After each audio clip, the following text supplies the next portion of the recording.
Memang sih, mobil kalau udah 50.000 sampai 100.000 km udah pasti mengalami yang namanya pergantian shock breaker. Coba deh, cek kondisi shock breaker di mobil kalian masing-masing nih. Rizky kasih beberapa tips cara mengecek shock breaker tanpa harus datang ke bengkel. Jadi kalian bisa melakukan pengecekan secara manual di rumah nih. Yang pertama, mobil terasa sangat berguncang atau bergoyang atau nggak stabil waktu kita pakai berkendara. Ya bisa dibilang bahasa gampangnya tuh limbung atau body roll.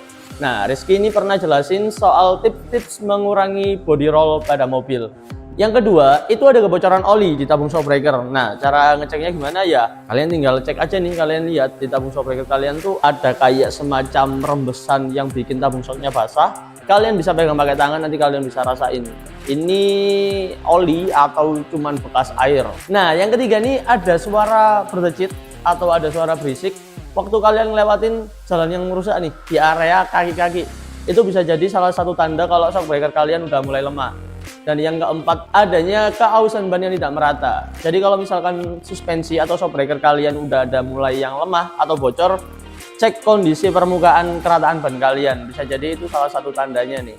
Waduh mas, ternyata emang bener di shock breaker ku ada kebocoran oli, bahkan itu sampai pengaruh ke ban-ban. Waduh mas, ini mobilku kok tiba-tiba goyang banget ya, padahal sebelumnya nggak gini. Atau waduh mas, ini mobilku tiba-tiba ada bunyi-bunyi gluduk-gluduk gitu kalau dipakai di jalan yang nggak rata.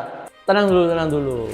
Jadi ya emang wajar kalau misalkan mobil kalian, apalagi yang kilometernya udah di atas 50.000 sampai 100.000 km, udah harus mengalami penggantian shock breakernya nih. Tapi Rizky bakalan kasih beberapa tips bagaimana sih cara milih shock breaker yang baik dan benar buat kebutuhan kalian masing-masing. Tips yang pertama, sesuaikan dulu dengan kebutuhan kalian nih. Contoh, kalau misalkan memang mobil kalian ini sering dipakai full muatan, ya cari shock breaker yang tahan atau durability-nya bagus, ketahanannya bagus, nggak cepet bocor, nggak terlalu empuk juga. Terus misalkan kalian butuhnya kebut-kebutan atau sering di jalanan tol dengan kecepatan tinggi, ya cari shock breaker dengan karakter agak sedikit lebih keras atau rigid, biar mobil kalian nggak terlalu limbung waktu dipakai di kecepatan tinggi.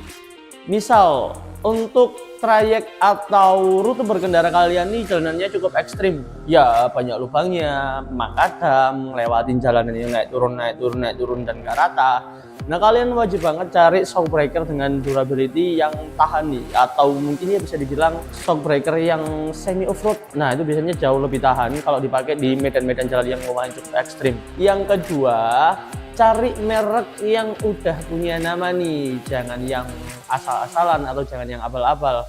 Dan yang ketiga, ini yang paling banyak banget sering terjadi di luaran nih, usahakan kalian kalau beli shock breaker harus yang baru ya, jangan beli yang bekas. Ya kan kita nggak tahu kondisi sebelumnya itu bekasnya seperti apa. Jadi daripada kita buang-buang uang buat beli yang bekas, mending beli yang baru aja. Dan yang terakhir, yang keempat, ini yang paling sangat penting.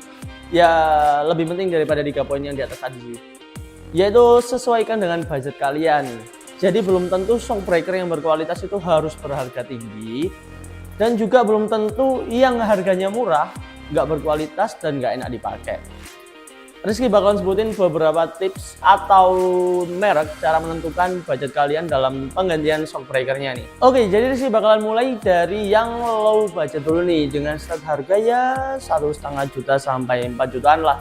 Kalian udah bisa dapetin beberapa merek ini nih. Ada Monroe yang dari Amerika, terus juga ada provider OM series, Oil series, Jumbo series, itu berasal dari Thailand.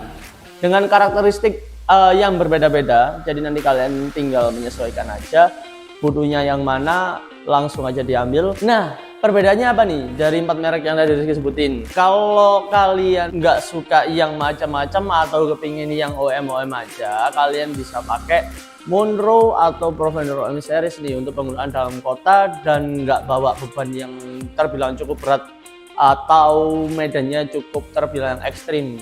Ya mau semi-semi mobil keluarga gitu, Rizky bisa saranin kalian pakai aja Monroe atau Provider OM series. Atau kalau memang mobil kalian ini tersedia di Provider Oil series, kalian bisa pakai Provider Oil series juga. Tapi kalau misalkan mobil kalian ini lumayan cukup membawa beban yang terbilang berat atau sering melewati jalanan yang bisa dibilang cukup ekstrim atau rusak, kalian bisa pakai Provider Jumbo series. Karena Jumbo Series ini itu cara kerja shockbreakernya beda dengan cara kerja shockbreaker OM bawaan mobil pada umumnya. Profender Jumbo Series ini single action, jadi dia media peredamannya tuh waktu shockbreakernya terkompres kena tekanan beban. Jadi kalau misalkan mobil kalian memang membawa cukup banyak beban dan jalanan yang sering dilewati bisa dibilang cukup rusak, pakai yang ini aja.